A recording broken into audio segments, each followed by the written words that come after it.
Bab 3013. Sudah mulai berangin. Meskipun token spesial ini sulit didapatkan, namun untuk mendapatkan token galaksi biasa juga tidak begitu mudah. Susah payah merebut token galaksi, alhasil mati di tempat seperti ini, itu sungguh tidak sepadan. Dan banyak juga yang berpikiran seperti mereka. Selanjutnya, beberapa orang mundur lagi dan menyerah. Segera, tempat ini hanya tersisa beberapa master yang berdiri di sini bersama bawahannya.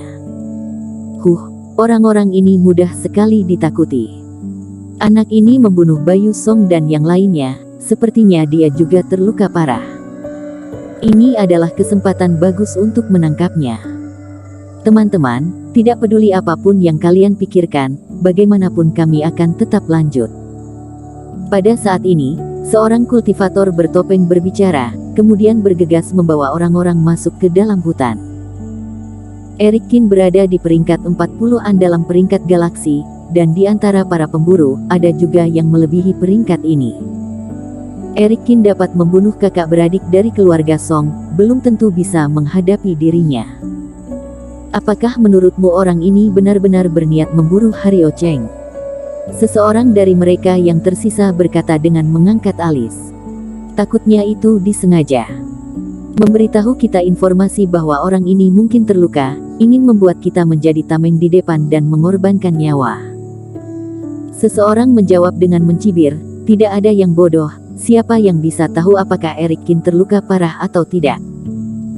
Terlebih lagi, jika Eric Kin terluka parah, yang pertama kali dipikirkannya pasti melarikan diri, jadi untuk apa mengambil resiko untuk membunuh kakak beradik dari keluarga Song. Oleh karena itu, menurut mereka, kecil kemungkinan bahwa Eric Kin sedang terluka parah. Dan orang ini sengaja memancing emosi mereka, niatnya sudah sangat jelas. Selanjutnya, orang-orang yang tersisa juga memiliki ide dan rencana mereka sendiri, mereka semua menyebar. Adapun apakah mereka berniat untuk melanjutkan perburuan Eric Kin atau tidak, tidak ada yang akan mengatakan yang sebenarnya. Namun godaan yang besar dari token emas tidak akan bisa membuat semua orang takut hanya karena lenyapnya asosiasi angin guntur. Teman seiman ini ternyata benar-benar memiliki jurus rahasia, bahkan bisa langsung melenyapkan semua orang asosiasi angin guntur. Di area hutan pegunungan lainnya, ekspresi Sony Yuan sedikit berubah saat melihat perubahan peringkat galaksi. Dia memang sangat optimis dengan Eric Kin, jadi sebelumnya dia mengusulkan undangan. Namun, bahkan Sony Yuan pun tidak menyangka bahwa kekuatan yang ditunjukkan oleh Eric Kin akan begitu luar biasa. Kepala sekte, Senot Zhang, orang ini sangat licik, dia menyembunyikan auranya dan tidak dapat ditemukan. Ceromelu terbang kembali dan memberi hormat kepada Sony Yuan untuk memberikan laporan. Terus cari, manik es dingin milik Senot Zhang, aku harus mendapatkannya. Mata Sony Yuan menjadi dingin. Eric Kin menolak undangannya, jadi Sony Yuan tidak akan membuang terlalu banyak energi untuk Eric Kin. Satu-satunya tujuan dia memasuki galaksi adalah untuk membunuh Senot Zhang. Di luar galaksi, di dalam paviliun harta karun, di gedung yang menjulang tinggi. Berdiri di lantai paling atas, kebetulan bisa menghadap ke jurang yang sangat dalam. Sayang sekali, orang-orang yang kita kirim tidak dapat menyaksikan pertempuran ini. Jadi hanya dapat mengidentifikasi dua sisi pertempuran melalui peringkat galaksi dan metode lainnya, namun tidak dapat menyaksikan proses pertempuran. Sumalong menatap jurang galaksi yang dipenuhi dengan awan sambil mendesah.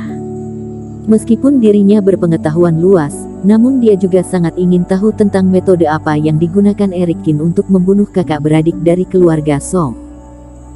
Menurut metode yang dirinya perhatikan dari Eric Kin sebelumnya, tampaknya tidak cukup untuk membunuh mereka berdua begitu cepat. Sepertinya, seperti yang dikatakan pemilik paviliun harta karun, Eric Kin masih memiliki banyak jurus yang tidak diketahui dirinya. Tapi sepertinya badai di galaksi akan segera datang. Tidak tahu apakah itu merupakan hal yang baik atau buruk bagi Eric Kin. Di posisi atas, Sumalong menatap awan besar yang perlahan terbentuk di jurang yang dalam, dan matanya berbinar. Sudah mulai berangin. Setelah masuk entah seberapa jauh, Erikin merasa angin di sekitar hutan pegunungan perlahan semakin kencang. Menatap ke langit, ekspresi Erikin menjadi sedikit berat.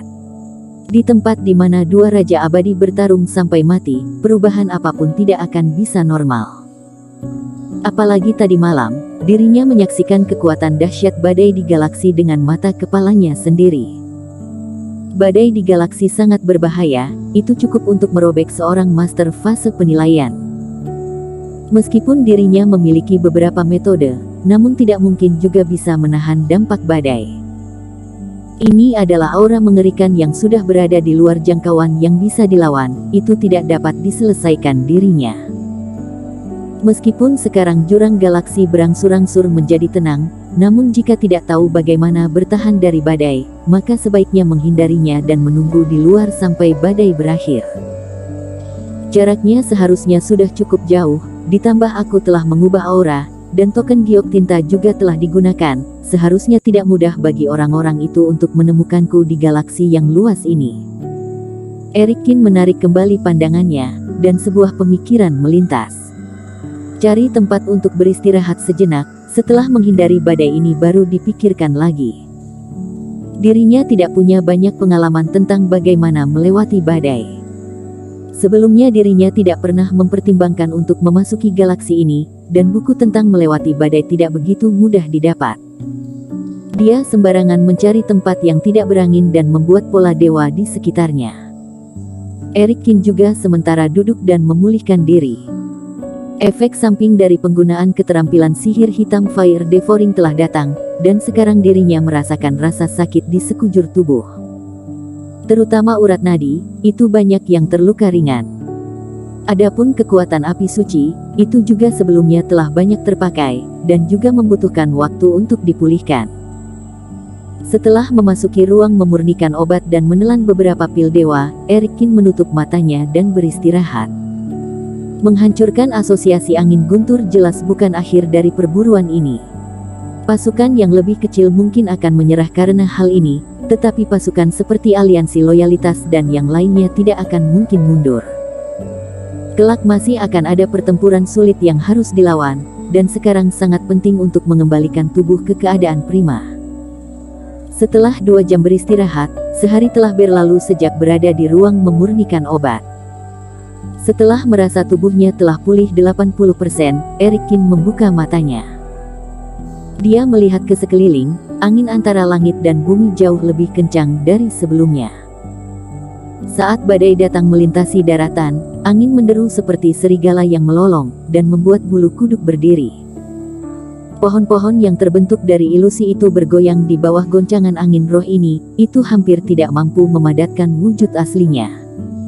Apakah tempatku ini aman? Jangan-jangan berada di tengah badai. Erikin berdiri dan tidak bisa menahan diri mengerutkan kening. Saat ini, dia sedikit menyesal karena waktu itu tidak keburu untuk mempelajari masalah badai di galaksi. Jika benar demikian, maka dirinya menunggu di sini dengan bodoh. Alhasil tempat ini kebetulan berada di jalur badai, maka dirinya ini benar-benar terlalu bodoh. Mundur sedikit, meskipun risiko ketahuan akan meningkat, namun setidaknya dapat menghindari badai. Erikin menyingkirkan pola dewa dan berangkat. Setelah berjalan beberapa langkah, Erikin tiba-tiba melihat ke satu arah. Dia mengangkat alisnya, dan setelah berhenti, sebuah reiki melonjak ke seluruh tubuhnya, dan itu langsung menutupi seluruh tubuhnya. Setelah beberapa saat, di hutan yang tidak jauh, sesosok orang keluar dengan terhuyung. Itu adalah seorang pemuda, dia terlihat baru berusia 17-18 tahun. Pada saat ini, wajahnya pucat, dia berlari sambil melihat ke belakang, seolah-olah ada sesuatu yang mengerikan sedang mengejarnya. Erikin menyipitkan matanya, kultivasi pemuda ini tidak biasa, ia memiliki kekuatan fase penilaian tahap awal. Namun, aura di tubuhnya agak istimewa, tidak seperti kultivator biasa. Dan setelah beberapa saat, di belakang pemuda itu, ada kepala seekor monster iblis yang sangat jelek, seperti monster yang direkatkan oleh beberapa monster yang tak terhitung jumlahnya. Dia sedang membuka lebar mulutnya dan datang memburu dari hutan dengan ekspresi mengerikan. bersambung.